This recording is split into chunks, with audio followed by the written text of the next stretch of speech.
Tariffs can be difficult to understand, but by the end of this video, you will have a much better understanding on what they are, why they are used, and how the strategy of increasing them has turned out in history. Hopping right in, a tariff is effectively a government tax levied specifically on foreign goods imported into a country. Essentially, the higher the tariff tax you place on a foreign country, the more expensive their imported products become in your country. For example, if I had a business that made soap and I sold each bar for $5 in America, if I wanted to sell that in Brazil and they had a 10% tariff tax on me, I'd have to pay an extra 50 cents to sell it there. But what usually ends up happening is that instead of me paying the extra 50 cents, I would just increase the price of my product to $5.50. This in turn, now that it's more expensive, makes my product less competitive compared to soap that is manufactured in Brazil, protecting local Brazilian industries from foreign competition and raising Brazilian revenue. Now, I'll go much more in depth on this later on in the video, but this can obviously backfire, as if, say, a lot of my soap is used in Brazil, a lot of the Brazilian population is just going to be paying more for soap, which they're obviously not going to be happy about. Now, these tariffs get used for multiple reasons, but in the case of the modern day, US President Donald Trump is using them to offset, in his own words, highly unbalanced trade deficits, which has led to weakened US manufacturing, supply chains, and national security. Now, what does all that mean, and how would the use of tariffs impact some of those issues specifically? And also, what are some of the risks of using tariffs? We're going to look at two examples here. One country on a smaller scale, and then another country on a much larger one. So, two things to keep in mind when considering the effect that tariffs have on other countries.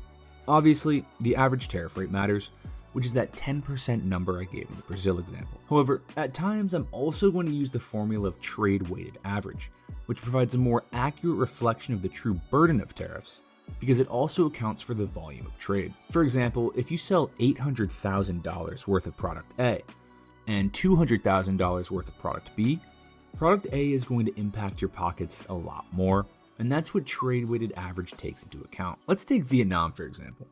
Before Trump was elected, the United States tariff rates on Vietnamese imports were generally lower and more standardized. So I don't have an exact number for Vietnam's tariff rate, but according to economist Fernando Leibovici, outside of NAFTA, the EU, and China, the trade-weighted average of tariffs to all other countries was 2.24%. Now, Vietnam's export percentage to the US is very high. The US is easily Vietnam's #1 importer, as 30% of Vietnam's total exports go to the United States. So you can see why it'd be a pretty massive problem for the Vietnamese administration if the US raised tariff rates from 2.24% to what Trump is threatening now at 46%. That would essentially make the taxes owed on an $1,000 good go from $17.30 to $460. And as I alluded to earlier, the companies wouldn't be paying the taxes. The consumers would. And I don't know about you, but I don't know anyone who'd want to pay an extra $443 on an iPhone when they don't have to. And the reason why the US did this is to make their goods more desirable, but also put Vietnam in a position where they're essentially forced to negotiate. A 46% tariff for a small country that exports 30% of its goods is backbreaking, and quite frankly, almost impossible to endure. So what ended up happening?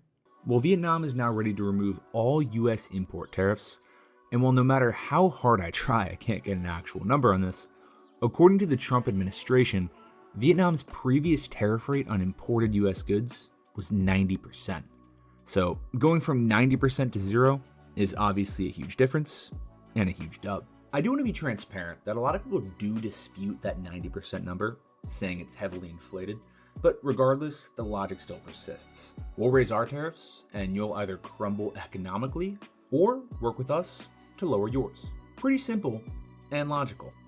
The only issue with that is not every country is Vietnam. Next, let's look at our good old friend China, and the last time we decided to raise tariffs on them, or as most people remember, the trade war that lasted 2 years between 2018 and 2020. So previously, China's trade-weighted average tariffs were around 2.82% in 2016, and they exported a fairly large amount of goods to the US, coming in at around 21% of their total exports. The trade war was started when on July 6, 2018, the US imposed 25% tariffs on $34 billion worth of Chinese goods. China's total exports to the US numbered $540 billion, so this 25% tariff on this specific amount of goods increased the overall average tariff rate from 3.1% to 8.3%, and the trade-weighted average had a similar increase, as the 25% tariff rate applied to specific high-value goods. This didn't stop there, as in 2020, the average tariff rate imposed by the US onto China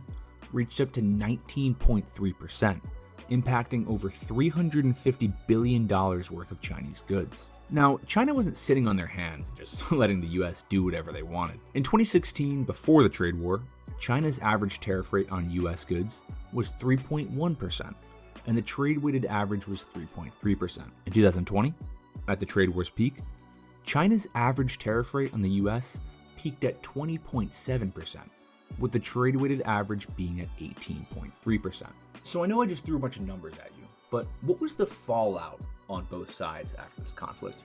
And why did the US start this in the first place? For the sake of this video, we'll just focus on the reasons involving trade, and those were that the US had a massive trade deficit with China, essentially meaning that the US imported much more from China than it exported to China. In 2017, it was estimated that this deficit was around a whopping $375 billion, and this affected the US economy, but more individually, US manufacturers and US goods. Secondly, US manufacturers faced certain barriers to entry when it came to the Chinese market, and these included restrictive measures that favored Chinese businesses, and in some cases, high tariffs on specific goods that reached up to 25%. In short, it's easy for you to trade here.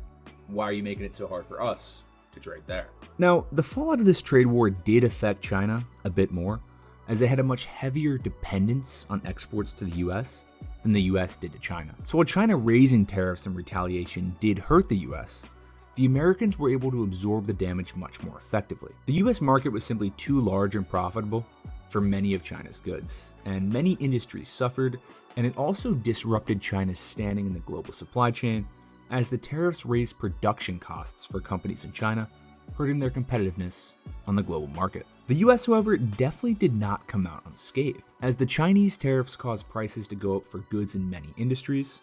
Farmers were affected significantly, as China was easily their biggest buyer of soybeans, and this actually caused the USDA to pay over $28 billion to farmers in bailouts from 2018 to 2020. The stock market was also affected negatively, and while the US GDP still grew, it decreased from a 2.9% growth rate in 2008 to 2.3% in 2019. And last but not least, this trade war obviously caused plenty of political instability. So when you look at the overall net for the US in raising tariffs and starting this trade war, they lost $60 to $70 billion on GDP reduction, $15 billion on agriculture export losses, around $30 billion on business and trade efficiency losses, $28 billion on those bailouts to farmers that I mentioned earlier, and tens of thousands of jobs lost for US citizens. On the other hand, for what they won, China did agree to buy $200 billion worth of US goods over the next 2 years. Unfortunately, they only filled that about 60%, but that's obviously not nothing. US manufacturers also began diversifying away from China, shifting to Vietnam, India, and Mexico. Lastly, the trade war brought bipartisan and public attention to the risks of China's economic model, causing US politics to take a harsher stance, which I think was a net positive. So all in all, when you consider what the US was looking to gain by raising tariffs versus what they actually gained, honestly, it wasn't that successful. Now, let's move into some of the long game logic when it comes to raising tariffs. Obviously, in the case of Vietnam and other countries, tariffs are a great bargaining chip, and they force countries to sit at the negotiating table. Whether or not it's fair, Vietnam and other similar countries really don't have a choice in the matter. It's either comply or possibly watch your economy crumble. Secondly, over time, it does promote the value of domestic manufacturers. It gives companies in the US a buffer from global competition and avoids a reliance on foreign goods, which increases the value of US goods and gives America more security during a crisis. Tariffs are also really effective at diversifying supply chains and incentivizes US companies to friendlier, or even domestic locations, rather than a strategic rival like China. However, the main takeaway that I've had from this research, and I'm not an economist, but the main takeaway that I've had is that the effectiveness of tariffs is definitely not a one-size-fits-all equation. Based off history, they seem entirely dependent on who you are imposing them on and what you are intending to accomplish. If you want to rebalance trade with Cambodia, yeah, I think tariffs are a great idea. It just gets more difficult when you take them to a more powerful nation, because if they can in some form go tit for tat with you, you will experience plenty of losses yourself, even if you come out better than your opponent. Honestly, in other words, tariffs can be one big Pyrrhic victory, and that transitions perfectly into the last part of the video, which is analyzing history to see how this has played out for others in the past. Let's take a look at Rome and the tariffs they put on their neighbors to the east, the Persian Empire, or more factually correct, the Parthian Empire. The Parthians were a major power and a key link in the Silk Road trade network. The Silk Road was a vast network of trade routes connecting China and the Mediterranean, spanning over 4,000 miles across Asia, Middle East, and parts of Europe. Parthia was in between China and Rome, and therefore in a lot of ways was a buffer to Chinese goods reaching Roman markets. Rome imported huge quantities of silk, spices, perfumes, and gems from the east, much of it coming through Parthian-controlled trade routes. In exchange, Rome sent precious metals, mainly gold and silver, and some glassware or fine goods. But the volume Rome outputted didn't nearly match what it was inputting. So in other words, in this situation, Rome had a massive trade imbalance in its relationship with Parthia, similarly to how the US had a massive trade imbalance with China.